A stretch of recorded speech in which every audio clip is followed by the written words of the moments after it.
through my teen years, 20s, whatever, realizing that there just weren't products out there. And why were the products that were supposedly for my hair in the back corner of a store, why did they not look glorious and beautiful? Why were they the same products for the last 30, 40, 50 years?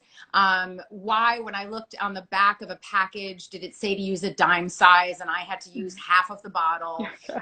All of the different things that weren't actually meeting me where my hair lived. And when I sort of ventured out into the world, I realized that so many other people, that there was a vast community of curly, coily, and tight textured people out in the world that also were looking for products that had needs that were unmet. And that started my journey.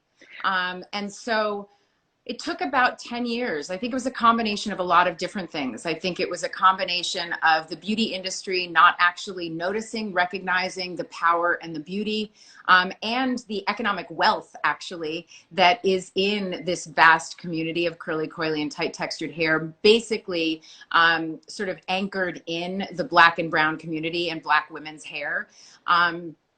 Also that my platform and my career hadn't gotten to a place yet where anything I wanted to do was an open door.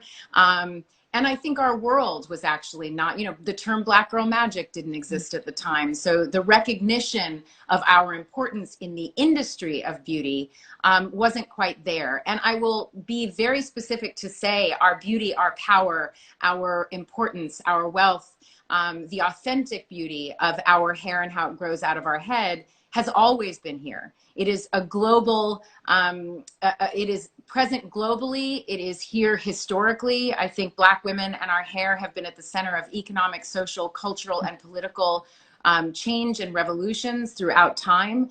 But the industry was catching up, which I think we find in all industries, and particularly right now, there's such a recognition of that.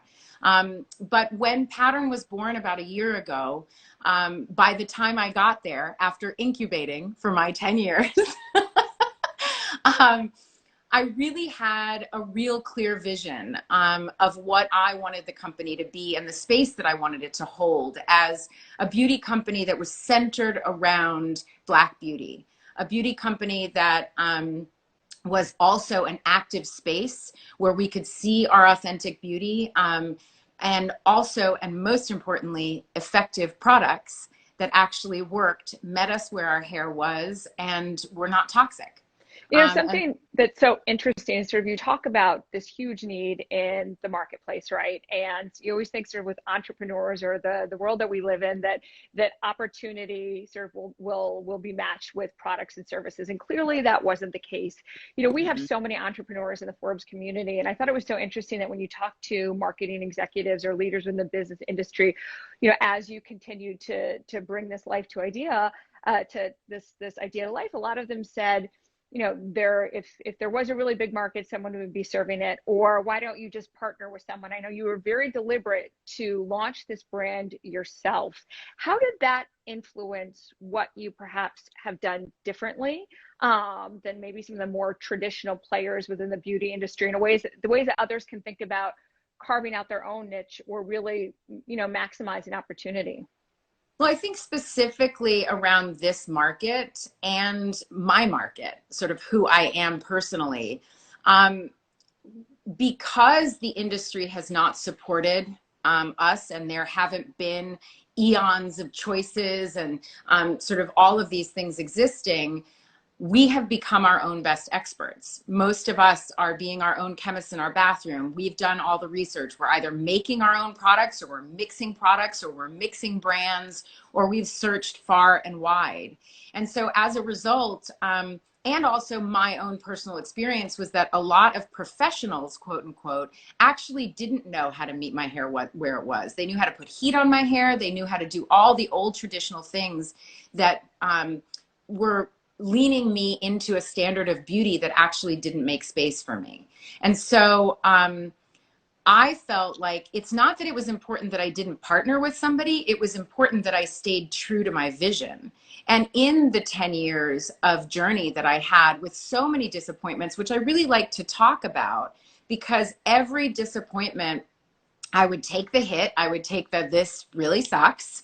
And then I would get back up and ask myself, what was it? Was there any truth in the no? Was there a reason there was a no? And was there a way for me to articulate my vision more clearly? Did you So ever that, doubt the idea or no, yourself? no. You just said sort of there's a piece of knowledge in this feedback that Yeah. I need to take in to And move this and forward. sometimes there wasn't a piece of knowledge in the feedback.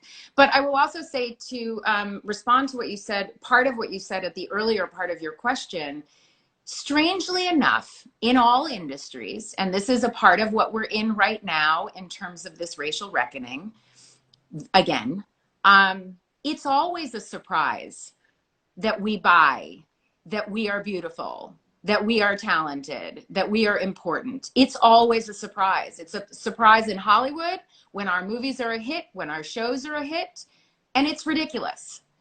It's not new. It's not new information. Somehow there are not metrics. The metrics seem to disappear in support of that, but it's not new. We're not new.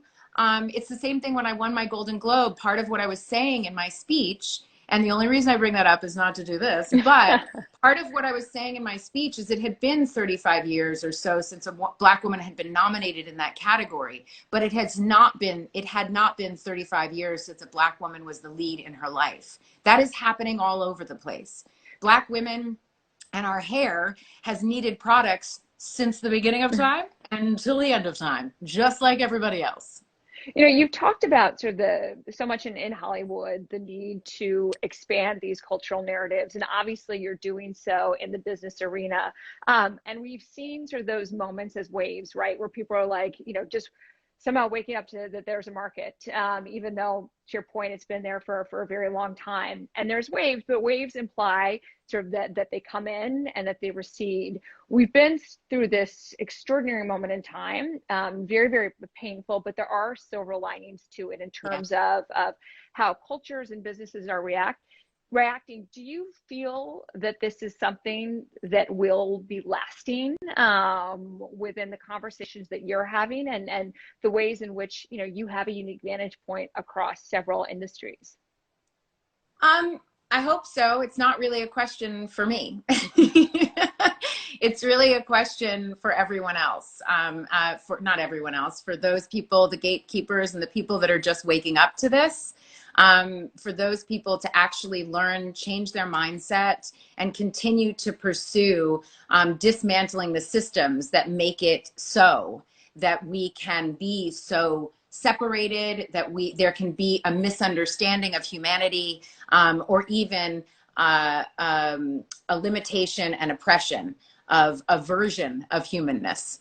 And so it's not really a question for me, but I do think that I am incredibly encouraged, mostly because what I see is an uprising that is contained and held in a real specific movement that is about dismantling the systems that have held these kinds of beliefs in place. I think for me, pattern is one of the many ways that I participate in the resistance, in the revolution, in the movement, and in the expression of my wholeness and our beauty and our importance. It's part of my mission that travels through all aspects of my career, is a celebration of the authentic humanity and the whole humanity of Black women specifically, but Black and brown people in general, and the LGBTQIA plus community. Like this, there are vast groups, communities, human beings that intersect into all these areas that are wonderful, extraordinary, robust parts of our community. And we all deserve freedom and safety. And so if pattern is a place where, yes, we are about hair products, but what I have discovered is that the celebration of Blackness in and of itself is revolutionary, in and of itself is political in the face of racism. But I also having a space that pattern is not just about creating products, but is about honoring self and seeing ourselves. And so it's also the imagery that we use, the lens through which we create our content and imagery, through the lens of Blackness and color. So it's, I mean, there's this intentionality in last 12 months have been, you know, really defining in a lot of ways. You started this business, which obviously incredibly important to you and represents an evolution of you continuing to, you know, give space to have women be them authentic selves, embrace themselves, continuing to change narratives. This film's an example of this. We have this extraordinary cultural reckoning in this country as well. What has been, you know, the biggest learning for yourself in this moment in time around how to use your platform, and how does that translate to other people who may not necessarily have that same size of a platform, but who are looking ways to be agents of change and to be able to drive progress within their respective arenas? well, I don't think it's about the size of your platform. I think it helps, sure, but I actually think it's about the authenticity of your message and your narrative. Each of us has a unique story. Each of us has a unique vantage point. So I think staying true to that and allowing your platform to be a space for you to share that narrative, as opposed to performing what you think other people want from you, I think is the biggest, the most helpful thing that I use as a guide.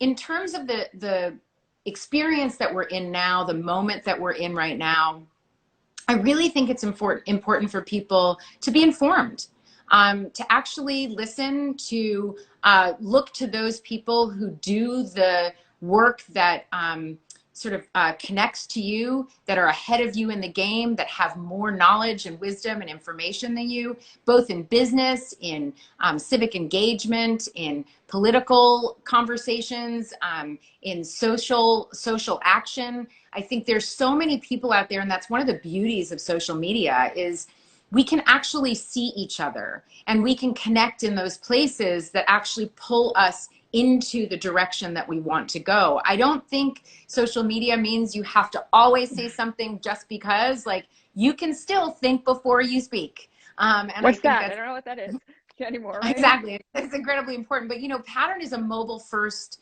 brand.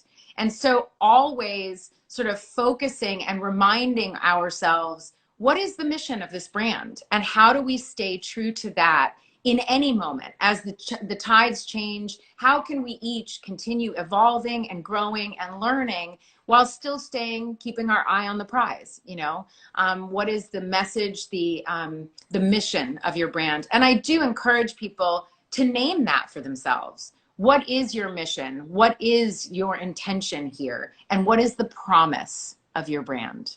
I love that. I love that. Incredibly important. So Well, this was fun.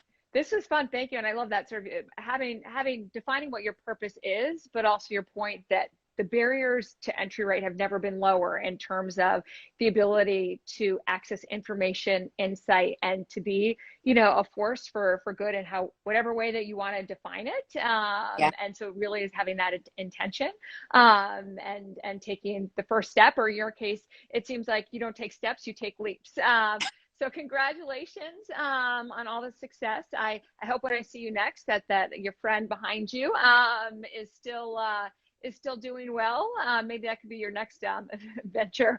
Exactly. I'll be a plant lady. There you go. Well, congratulations, and thank you so much for spending time with us today. Thank you so much. Have a great and beautiful day. Thank you, you too. Bye-bye. Bye.